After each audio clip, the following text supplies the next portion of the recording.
அடுத்த ஃபார்ம் பாரு. இதுல எப்படி இருக்குன்னா integral f dash of x by f of x, அதாவது கீழே உள்ளதோட டிஃப்ரென்ஷியேஷன் மேல இருக்கும். அப்படின்னா அதுக்கு ஃபார்முலா வந்து கீழே உள்ளதை டீன்னு எடுத்து டிஃப்ரென்ஷியேட் பண்ணும்போது நமக்கு என்ன ஆன்சர் கிடைக்கும்னா லாக் ஆஃப் இந்த எஃப் ஆஃப் எக்ஸ் கிடைக்கும். இப்ப பாருங்க, integral e power x by e power x plus one into dx இருக்கு.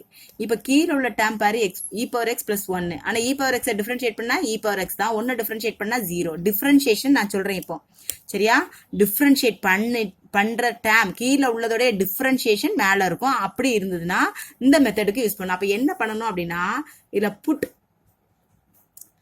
t equal to e power x plus ஒன்னு நான் எடுக்கிறேன். அப்ப t டிஃபரன்ஷியேட்னா என்ன dt மாறிடும். E power x differentiation e power x plus ஒன்னுடைய டிஃபரன்ஷியேஷன் ஜீரோ இன்ட்டு என்ன கிடைக்கும் dx. அப்ப dt ஈக்குவல் டு உங்களுக்கு என்ன கிடைக்கும் இ பவர் எக்ஸ் இன்ட்டு dx. இப்ப பாருங்க, அப்ப மேல உள்ள டேம் எப்படி எழுதிக்கலாம்? இ பவர் எக்ஸ் இன்ட்டு டிஎக்ஸ்க்கு பதிலாக டிடின்னு போட்டுக்கலாமா? பை கீழே உள்ள டேமுக்கு பதிலாக என்ன போட்டுக்கலாம்? டி. இப்ப பாருங்க, integral one by x into டிஎக்ஸ்க்கு இன்டகிரேஷன் என்ன சொன்னேன்? லாக் எக்ஸ்ன்னு சொன்னேன், ஞாபகம் இருக்கா? அப்போ ஒன் பை டி, இது டீயை பொறுத்து இன்டகிரேட் பண்றதுனால மேலேயும் டி வந்துட்டு கீழேயும் டி. அப்போ எப்படி வரும்? Log t plus c. அவ்வளவுதான். இப்போ எதை டீன்னு எடுத்தோமோ அதை கொண்டு சப்ஸ்டிட் பண்ணி எழுத வேண்டாம். அப்போ log of e power x plus one plus c. அவ்வளவுதான். அதே மெத்தட் தான் கீழே. இங்க பாருங்க, கீழே உள்ளதோட டேம் பாருங்க, x square plus three x plus டூன்னு இருக்கு. கீழே உள்ளதோட டிஃபரன்ஷியேஷன் எக்ஸ் ஸ்கொயரோட டிஃபரன்ஷியேஷன் டூ எக்ஸ், த்ரீ எக்ஸோட டிஃபரன்ஷியேஷன் எக்ஸ் டிஃபரன்ஷியேட்னா ஒன்னு, ஒன்னு into minus three minus three, two டிஃபரன்ஷியேட்னா ஜீரோ. அப்ப அதே டேம் அப்படி வந்திருக்கா? அப்ப என்ன பண்ணுவோம்? Put t equal to x square minus three x plus two போட்டுக்கிடுவோம். அப்ப டீயை டிஃபரன்ஷியேட் பண்ணா டிடி, எக்ஸ் ஸ்கொயரை டிஃபரன்ஷியேட் பண்ணா கிடைக்கும் two x minus three into dx. இப்ப பாருங்க, இனி அப்ளை பண்ணுவோம். மேல உள்ள டேம் என்ன இருக்கு? டிடி. மேல உள்ள டேம் நம்ம என்னன்னு வச்சிருக்கோம்? டிடின்னு வச்சிருக்கோம். அப்ப மேல உள்ள டேமுக்கு பதிலாக டிடி போட்டோம். பை கீழ உள்ள டேமுக்கு பதிலாக என்ன வச்சிருக்கோம்? டி. இப்ப பாருங்க, ஒன் பை எக்ஸ் இந்த மெத்தட்ல இருக்கா? ஒன் பை எக்ஸ் இன்ட்டு டிஎக்ஸ்ங்கிற மெத்தட்ல one by x into dx. So integrate பண்ணும்போது ஒன் பை டியோட integration log t plus c. இப்போ எதை டீன்னு எடுத்தோமோ அதை கொண்டு அந்த டீக்கு பதிலாக சப்ஸ்டிட் பண்ணிட வேண்டியதான். அப்ப லாக் ஆஃப் டீக்கு பதிலாக என்ன வச்சிருக்கோம்? X square minus three x plus two plus c. அவ்வளவுதான். அதே போலதான் அடுத்தது integral secant square x by one plus tan x into dx. இதுல எதனுடைய டிஃபரன்ஷியேஷன் இருக்கு? கீழே உள்ளதோடைய differentiation one plus tan x இருக்கு. ஒன்னு டிஃபரன்ஷியேட்னா ஜீரோ. டேன் எக்ஸ் உடைய differentiation secant square x. Integration தான் சீக்கன் ஸ்கொயருக்கு integration tan x, but tan x உடைய டிஃபரன்ஷியேஷன் என்னது? Secant square x. அப்ப எதை டீன்னு எடுப்பீங்க? Put t equal to one plus tan எக்ஸ்ன்னு எடுப்போம். அப்ப dt ஈக்குவல் டு என்ன ஆயிரும்? இது ஜீரோன்னு ஆயிரும். ஜீரோ கூட போட வேண்டாம், வெறும் tan x மட்டும் டிஃபரன்ஷியேட் பண்ணா கிடைக்கும் சீக்கன் ஸ்கொயர் எக்ஸ் இன்ட்டு டிஎக்ஸ். இப்ப மேல உள்ள சீக்கன் ஸ்கொயர் எக்ஸ் இன்ட்டு டிஎக்ஸ்க்கு பதிலாக என்ன போட்டுக்கலாம்? dt. பை கீழே உள்ள டேமுக்கு பதிலாக என்ன போட்டுக்கலாம்? டி. இப்ப பாருங்க, one by t, one by டியோட integration log t plus c. இப்போ லாக் டிக்கு பதிலாக என்ன எடுத்து வச்சிருக்கோம்? One plus tan x plus c. இப்ப அடுத்த கொஸ்டின் பாருங்க. இப்ப இன்டெக்ரல் எக்ஸ் ஸ்கொயர், இது ஃபங்க்ஷனுக்கு உள்ள வருது. இப்ப டைரக்டா வந்தது, கீழே உள்ளதோட டிஃபரன்ஷியேஷன் மேல இருந்துச்சு. இப்ப வெறுமனே நமக்கு எப்படி இருந்திருக்குன்னு நான் ஏற்கனவே சொல்லியிருக்கேன். Sine x, cos x, tan x, log x, இதெல்லாம் பக்கத்துல வெறும் எக்ஸ் மட்டும் வரும், எக்ஸோட வரும். எக்ஸை தவிர்த்து வேற ஏதாவது வந்துச்சுன்னா ஏதோ ஃபங்க்ஷனுக்குள்ள இருக்குன்னு அர்த்தம். அப்ப காஸ் ஆஃப் எக்ஸ் ஸ்கொயர் இருக்கு. அப்ப காசுக்குள்ள ஒரு ஃபங்க்ஷன் இருக்கு. இந்த மாதிரி வந்துச்சுன்னா உள்ள டேம் தான் டீயா இருக்கும், உள்ள உள்ளதோட டிஃபரன்ஷியேஷன் தான் வெளியே இருக்கும்.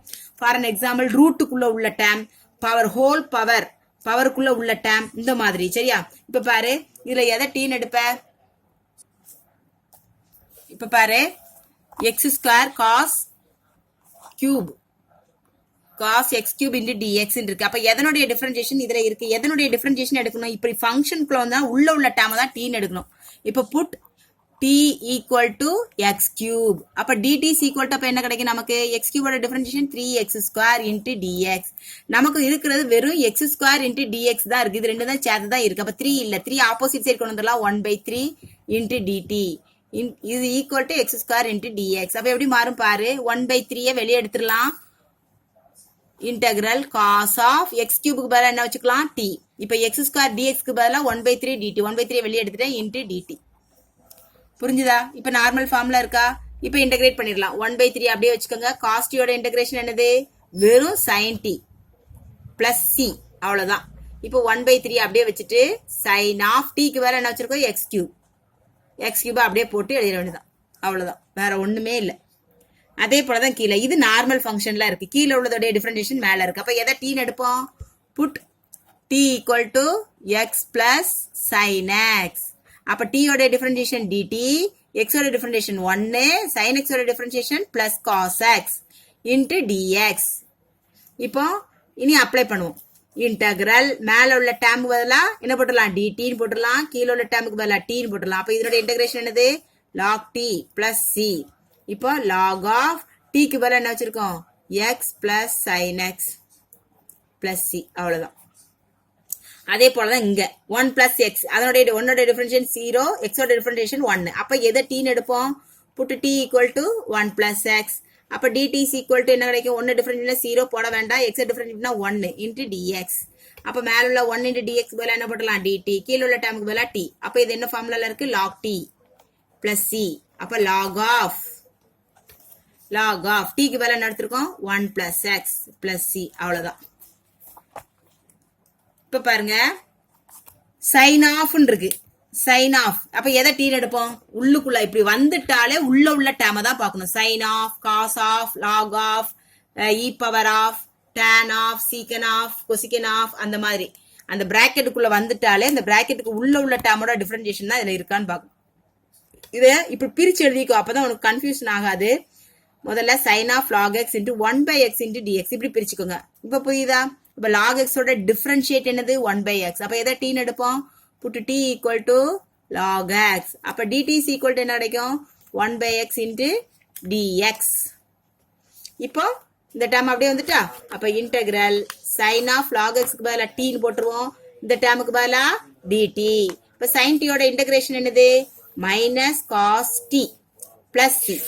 இப்போ t க்கு பதிலா என்ன எடுத்தோமோ எடுத்து சப்ஸ்டிட்யூட் பண்ணிட வேண்டியது. அப்ப minus cos of log x plus c. அவ்வளவுதான். இப்ப அடுத்த பார்ட் பாரு, x square integral x square x cos x into dx. இப்போ இப்படி கொடுத்திருந்தா பவருக்குள்ள எது இருக்கோ அதைத்தான் நம்ம t ன்னு எடுக்கணும். இப்ப ஹோல் பவருக்குள்ள சொன்னோம்ல, அப்ப x ஸ்கொயருக்கு தான் பவர் இருக்கு. அப்ப உள்ள டேர்ம் என்னது, சைன். அப்ப சைனோட டிஃபரன்ஷியேஷன் என்னது, cos x இருக்கா. அப்ப எதை t ன்னு எடுப்பீங்க, put t equal to sin x. Whole பவர்ல வந்துட்டாலே இந்த மெத்தட் தான்.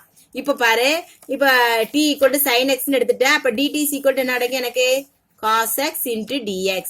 அப்போ இதை டிஃபரன்ஷியேட் பண்ணும்போது இது முதல்ல அப்ளை பண்ணுவோம். இதுக்கு பதிலா t ஸ்கொயர், இந்த டேர்முக்கு பதிலா dt. இப்ப நார்மல் ஃபார்ம்ல வந்துட்டா t பவர் என்னங்கிற மெத்தட்ல x power n. x power என்னோட இன்டகிரேஷன் என்னது, பவர் கூடி அதே பவர் கீழே வரும். அப்ப t power 3 by 3 plus c. இதான் இதோட இன்டகிரேஷன். இப்ப t க்கு பதிலா என்ன வச்சிருக்கோம், sin. அதை அப்ளை பண்ணிட வேண்டியதான். sin 3x sin cube x by 3 plus c. அவ்வளவுதான். இதுதான் இதனுடைய ஃபங்க்ஷன் ஆஃப் ஃபங்க்ஷன் மெத்தட். இன்னும் 2-3 சம் பார்ப்போம். பார்த்தா உனக்கு இன்னும் நல்லா புரியும். உனக்கு எக்ஸ் இதுல புரியுதுல, t ஈக்குவல் டு இந்த பவர்ல வந்தாலே பவருக்கு உள்ள டேர்ம் தான் t ன்னு எடுக்கணும். t ன்னு எடுத்துக்கிட்டா மீதி உள்ள டேர்ம் அதோட டிஃபரன்ஷியேஷன் பக்கத்துல இருக்கான்னு செக் பண்ணணும். அதுக்கப்புறம் நம்ம இன்டகிரேட் பண்ணிட்டு அந்த t யோட வேல்யூவை சப்ஸ்டிட்யூட் பண்ணணும்.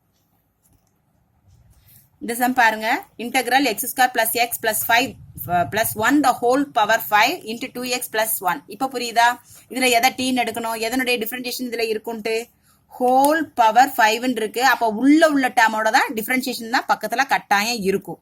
அப்போ ஹோல் பவர்ல இருந்தாலோ ரூட்டுக்கு உள்ள இருந்தாலோ ஒரு டேர்மோட எக்ஸ் வர வேண்டிய இடத்துல பிராக்கெட் போட்டு இன்னொரு டேர்ம் வந்தாலோ அதைத்தான் என்ன செய்வோம், நம்ம t ன்னு எடுப்போம். அப்ப இதுல எதை எடுக்கணும், t ன்னு புட்டு t is equal to x square plus x plus 1. அப்ப dt இப்ப டிஃபரன்ஷியேட் பண்ணா dt x ஸ்கொயரோட டிஃபரன்ஷியேஷன் 2x, x ஓட டிஃபரன்ஷியேஷன் 1 into dx. இப்ப பாருங்க இந்த டேர்ம் அப்படியே வந்துட்டா, அப்ப இன்டெகிரல் இந்த டேர்முக்கு பதிலா என்ன போட்டுடலாம், t போட்டு ஹோல் பவர்ல 5, இந்த டேர்முக்கு பதிலா dt. இப்ப நார்மல் ஃபார்ம்ல இருக்கு, t பவர் 5. இங்க t பொறுத்து இன்டகிரேட் பண்றதுனால இங்க dt வந்திருக்கு. புரியுதா, இதுக்கு முன்னால x இருந்தா இங்க x வரும், இங்க t இருக்கிறதுனால இங்க t வந்திருக்கு. அப்ப இதை இன்டகிரேட் பண்ண போறோம். இன்டகிரேட் பண்ணாலே என்ன செய்வோம், பவரை ஒன்ன கூட்டி அதே பவர் கீழே வரும். அப்ப t பவர் என்னவா மாறிடும், 6 by 6 plus c. இப்போ t க்குள்ள வேல்யூவை கொண்டு என்ன செஞ்சிட வேண்டியதான், சப்ஸ்டிட் பண்ணி எழுதிட வேண்டியதான். x square plus x plus 1 the whole power 6 by 6 plus c. அவ்வளவுதான். இதுல நீ பார்த்தோன்னே சொல்லிருவ, எதை t ன்னு எடுப்ப, ரூட்டுக்கு உள்ள உள்ளது, ரூட்டுக்கு உள்ள இருக்கிறது தான் t ன்னு எடுக்கணும். Put t equal to x square plus a square. அப்ப dt is equal to என்ன கிடைக்கும், 2x. ஏங்கிறது வந்து கான்ஸ்டன்ட் டேர்ம், ஸோ 0 ஆயிரும் இன்ட்டு டிஎக்ஸ். இங்க எதுக்காக டிஎக்ஸ் போடுறோம்னா இங்க தனித்தனியா டிஃபரன்ஷியேட் பண்றோம். இதுக்கு முன்னாள் உள்ள சம் எல்லாம் ஃபுல்லா எக்ஸை பொறுத்து தான் டிஃபரன்ஷியேட் பண்ணுவோம், அதனால டிஎக்ஸ் போட மாட்டோம். இங்க டீயை பொறுத்து பண்ண வேண்டியது இருக்கு, இங்க எக்ஸை பொறுத்து பண்ண வேண்டியது இருக்கு, அதனால டிக்கு டிடியும் எக்ஸ்க்கு டிஎக்ஸும் போடுறோம். இப்போ டிடின்னு போட்டாச்சு, 2x இன்ட்டு டிஎக்ஸ்.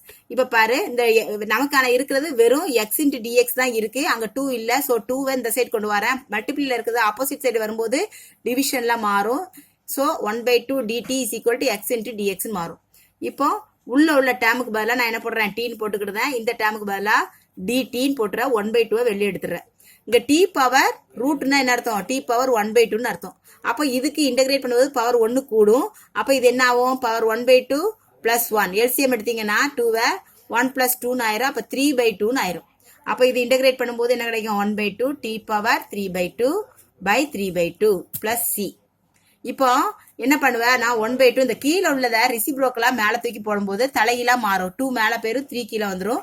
இந்த டீக்கு பதிலாக நம்ம என்ன எடுத்துருக்கோமோ அதை கொண்டு சப்ஸ்டிட் பண்ணுவோம். x² plus a² whole power 3/2 plus c. இப்போ 2 கேன்சல் பண்ணியாச்சு.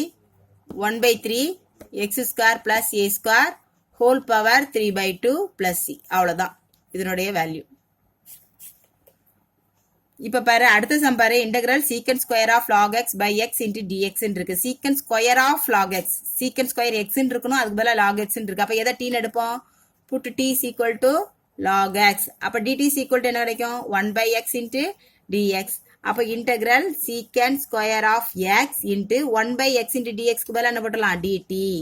இப்ப சீக்கன்ட் ஸ்கொயருக்கு integration secant square of t, இதுக்கு பதிலாக டீன்னு போட்டுட்டு இன்ட்டு டிடி. இப்போ இதுக்கு வந்து ஃபார்முலா என்னது, tan t plus C.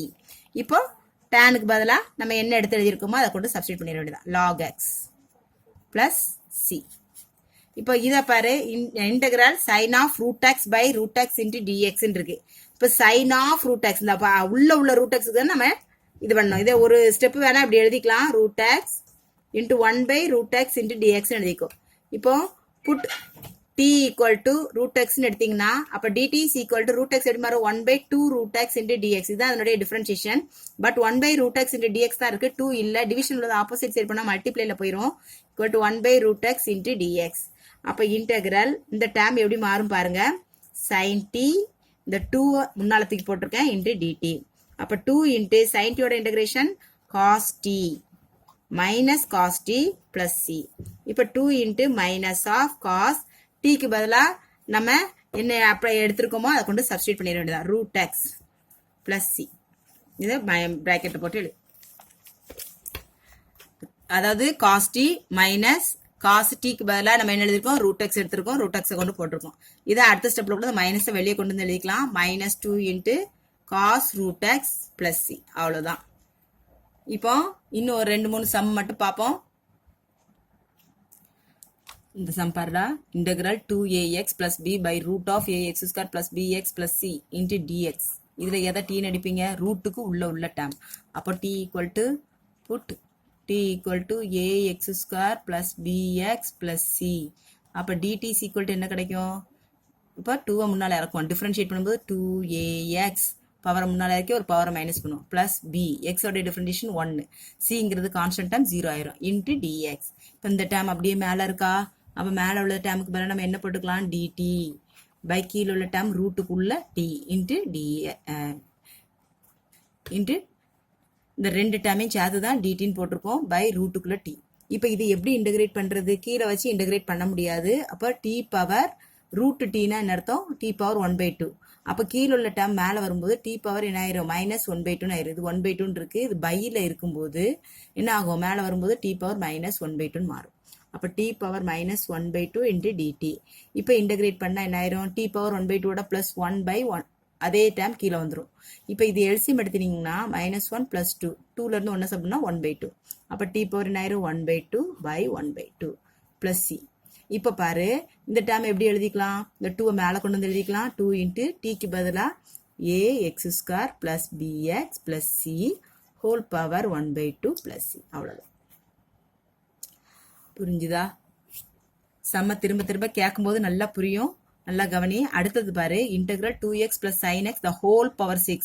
Whole பவர்னு வந்துட்டாலே அதுக்கு உள்ள டேம் தான் டீயா இருக்கும். அப்ப t ஈக்குவல் டு கண்ணை மூடிட்டு என்ன போட்டுடலாம், t equal to 2 plus sin x ன்னு போட்டுடலாம். அப்ப t டிஃபரன்ஷியேட் பண்ணா dt, 2 டிஃபரன்ஷியேட் பண்ணா 0, sin x டிஃபரன்ஷியேட் பண்ணா cos x into dx. அப்ப உள்ள டேமுக்கு வர t ன்னு போட்டா t பவர் 6, இங்க இதுக்கு பதிலா dt. இப்ப இன்டகிரேட் பண்ணா என்ன கிடைக்கும், t பவர் 7/7 பிளஸ் c. இப்ப t க்கு பதிலா என்ன எடுத்திருக்கோம், 2 plus sin x whole power 7/7 plus c. அவ்வளவுதான். இப்போ அடுத்த சம் பாருங்க. இப்ப கீழே உள்ள டேம், மேல ஒரு டேம் ஒரு டேம் இருக்கு. இப்ப கீழே உள்ள டேம் டிஃபரன்ஷியேட் பண்ணி இது பண்ணா மேல உள்ள டேம்க்கு வரும். இப்ப எதை டீன் எடுக்கிறது, கீழே உள்ள term. Put t is equal to x square plus 7x plus 3. அப்ப dt is equal to என்ன கிடைக்கும், 2x plus 7 into dx. 3 ஓட டிஃபரன்ஷியேஷன் 0. அப்ப மேல உள்ள டேமுக்கு பதிலா என்ன போடலாம், dt. கீழே உள்ள டேமுக்கு பதிலா t. இப்ப என்ன ஆகும், log t plus c. இப்போ log of t க்கு பதிலா என்ன எடுத்தியோ அதை கொண்டு சப்ஸ்டிட் பண்ணிடணும், x square plus 7x plus 3. அவ்வளவுதான். புரிஞ்சுதா? இப்போ இதுக்கப்புறம் இன்னும் ஒரு, இப்ப பாருமா, இப்ப இங்க பாரு சம்மு integral cos 5x into cos 2x. இந்த காசும் சைனும் மல்டிப்ளைல வந்ததுன்னா, இந்த 5x 2x காசு சைனு சைனு காசு காசு காசு சைனு சைன் இந்த மாதிரி வந்ததுன்னா, ஏற்கனவே ஒரு 4 ஃபார்முலா படிச்சிருக்கோம், ஞாபகம் இருக்கா? ட்ரிக்னாமெட்ரிக்ல sin a plus b plus sin a minus b னா 2 sin a cos b ஆகும். அதே இது மைனஸ் பண்ணா 2 cos a sin b ஆகும். cos a plus b plus cos a minus b னா 2 cos a cos b ஆகும். அதே டேம மைனஸை மாத்தி பண்ணா 2 into sin a cos b ஆகும். இது எப்படி மாத்தி போட்டா இங்க மைனஸ் வந்துடும். இங்க மைனஸ் உள்ள பிளஸ் ஆக்குறதுக்கு தான் முதல்ல மைனஸ் ரெண்டாவது பிளஸ் எழுதியிருக்கேன். இப்ப பாருங்க, இந்த மெத்தட் என்ன மெத்தட்ல இருக்கு, cos a cos b இந்த மூணாவது ஃபார்முலால இருக்கு, cos a cos b. அப்ப அதுக்கு ஃபார்முலா என்னது, ஆக்சுவலா 2 முன்னால இருக்கு. 2 cos a cos b ஓட formula cos a plus b plus cos a minus b. இப்போ இதுல நமக்கு a க்கு பதிலா என்ன கொடுத்திருக்காங்க, 5x கொடுத்திருக்காங்க. b க்கு பதிலா 2x கொடுத்திருக்காங்க.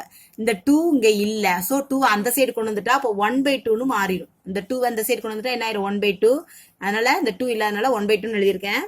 இந்த cos 5x இது எப்படி மாறும் பாரு, cos of 5x plus 2x plus cos of 5x minus 2x into dx. சரியா? இப்போ 1/2 integral இது ஆட் பண்ணி எழுதிக்கோ, cos 7x plus cos of 3x into dx. இப்போ நார்மல் ஃபார்முலா வந்தாச்சா? இனி இன்டகிரேட் பண்ணிடலாம். 1/2 அப்படியே வச்சுட்டு cos 7x ஓட integration sin 7x by 7 plus cos 3x ஓட இன்டகிரேஷன் sin 3x by 3. இப்போ பிராக்கெட்டை க்ளோஸ் பண்ணிருங்க, பிளஸ் c. அவ்வளவுதான். இதே போலதான் sin இந்த ஃபோர்த் ஃபார்முலா. இதுக்கும் இந்த 2 இல்லாதனால 2 அந்த சைடு கொண்டு போய் எழுதிக்கலாம். sin a sin b equal to 1/2 cos a minus b. First a minus b வரும், ரெண்டாவது minus cos a plus b பிராக்கெட்டுக்குள்ள. இதுல a க்கு பதிலா நமக்கு 3x இருக்கு, b க்கு பதிலா x இருக்கு. அப்ப எப்படி மாறும் பாருங்க, 1/2 முன்னால வந்துரும். cos a க்கு பதிலா 3x minus x. அடுத்து minus cos 3x plus x into dx. இனி அப்ளை பண்ணுவோம். 1/2 integral cos 3x ல இருந்து ஒரு x மைனஸ் பண்ணோம்னா 2x மைனஸ் இதை ஆட் பண்ணா 4x ன்னு மாறிடும் into dx. இப்ப நார்மல் ஃபார்முக்கு கொண்டு வந்தாச்சு. இனிமேதான் நம்ம இன்டகிரேட் பண்ண போறோம். 1/2 அப்படியே வச்சுட்டு இப்ப இன்டகிரேட் பண்ணும்போது இன்டகிரேஷன் சிம்பிளை தூக்கிடணும். cos எப்படி மாறிடும், sin 2x by 2 minus cos 4x எப்படி மாறும், sin 4x by 4. பிராக்கெட்டை க்ளோஸ் பண்ணிருங்க, ஏன்னா அந்த 1/2 வந்து காமனா உள்ளது, பிளஸ் c. அவ்வளவுதான். இப்போ அதே போல இங்க பாருங்க, இது வேற method. sin power 4x into sin secant square x இருக்கு. இது function of function method. Power இருக்கு பாத்தீங்களா, இதுல ஹையஸ்ட் பவர் எங்க இருக்கு, tanல தான் இருக்கு. அப்ப எதை t எடுக்கணும், put t equal to tan x. அப்ப dt is equal to என்ன கிடைக்கும், tan x ஓட differentiation secant square x into dx. இப்ப பாருங்க, இப்ப இதுக்கு பதிலா என்ன போடலாம், t பவர் 4 into dt போட்டுக்கலாமா? இப்ப இன்டகிரேட் பண்ணிட்டு என்ன கிடைக்கும், t பவர் 5/5 plus c. இப்ப t க்கு பதிலா என்ன வச்சிருக்கோம், tan. அப்ப tan power 5x by 5 plus c. அவ்வளவுதான் ஆன்சர். இது வந்து இப்ப முன்னால பார்த்தா ஃபார்முலா மெத்தடு. ஃபார்முலா மெத்தட்ல என்ன இருக்கு, sin a cos b, அதாவது 2 into sin a cos bங்கிற மெத்தட்ல இருக்கு. அப்ப இதுக்கு ஃபார்முலா என்ன ஆகும், sin a plus b plus sin a minus bன்னு மாறும். அப்ப என்ன ஆகும் பாருங்க, இந்த 2 அங்க இல்ல, சோ வெறும் sin a cos b ன்னு வச்சுக்கிட்டு இந்த 2 அந்த சைடு கொண்டு வந்தா 1/2 sin a plus b plus sin a minus b ன்னு மாறும். இப்போ ஏக்கு பதிலாக நம்ம என்ன வச்சிருக்கோம் 4x, bக்கு பதிலா 2x. இப்போ இந்த ஃபார்முலா அங்க சப்ஸ்டிட் பண்ணுவோம், 1/2 வெளியே எடுத்துருவோம், சைனுக்கு பதிலா சைன் அப்படியே எழுதிட்டு ஏக்கு பதிலா 4x, bக்கு பதிலா 2x. இப்போ 4x plus 2x பிளஸ் அடுத்து என்ன பண்ணுவோம் sin a minus b, sin 4x minus 2x into dx. ஓகேவா? இப்போ நம்ம ஆட் பண்ணிக்கலாம். இன்டகிரல் sin 6x இங்க என்ன கிடைக்கும் plus sin 2x into dx. இனி இன்டகிரேட் பண்ணுவோம் 1/2 sin 6x ஓட இன்டகிரேஷன் மைனஸ், சைனுக்கு மைனஸ் வரும், மைனஸ் cos 6x by 6. இந்த சைனுக்கு மைனஸ் வரும், இப்போ cos 2x by 2 plus C. அந்த கான்ஸ்டன்ட் டேர்ம் டிவிஷன்ல வரும், அவ்வளவுதான். இப்போ இதுல நடுவுல மைனஸோ பிளஸோ இருந்தா பிரச்சனையே கிடையாது, தனித்தனியா சாதாரண இன்டகிரேஷன் பண்ணி முடிச்சிடலாம். இப்போ sin 3x ஓட integration minus cos 3x by 3. இந்த cos 5x என்ன ஆயிரும் பிளஸ் வரும், இங்க ஆல்ரெடி மைனஸ் இருக்கனால மைனஸ் போட்டிருக்கோம், sin 5x by 5 plus c. அவ்வளவுதான். இதுல பாருங்க எதனுடைய டிஃபரன்ஷியேட்டிங் இருக்கு, tan inverse of x க்கு டிஃபரன்ஷியேஷன் 1/1 plus x. அப்போ t equal to நம்ம என்ன எழுதணும், put t equal to tan inverse of x. அப்ப dt is equal to என்ன கிடைக்கும் 1/1 plus x square into dx. அப்போ இதை எப்படி எழுதிக்கலாம் 1/tan inverse of x இன்னும் 1/1 plus x square into dx ன்னு பிரிச்சுட்டு 1/t into dt. இதுக்கு என்னது log t plus c. அப்ப எப்படி ஆகும் log of t க்கு பதிலா என்ன வச்சிருக்கோம் tan inverse of x plus c. அவ்வளவுதான். உனக்கு இதோட இன்டகிரல் ஓவர் 5 யூனிட்டையும் முடிச்சாச்சு. இது எல்லாம் உனக்கு இன்டகிரேஷன் உள்ள எல்லா மெத்தடையும் உனக்கு சொல்லி கொடுத்துட்டேன். இது எல்லாமே சப்ஸ்டிடியூஷன் பண்ண, ஒன்னு சாதாரணமா இன்டகிரேட் பண்றது, இன்னொன்னு ஃபார்முலா யூஸ் பண்ணி இன்டகிரேட் பண்றது, மூணாவது அந்த கீழே உள்ளதோட டிஃபரன்சியேஷன் மேல இருக்கக்கூடியது. 3 டைப் தான். அவ்வளவுதான். இதோட உனக்கு முடிஞ்சது டாபிக்.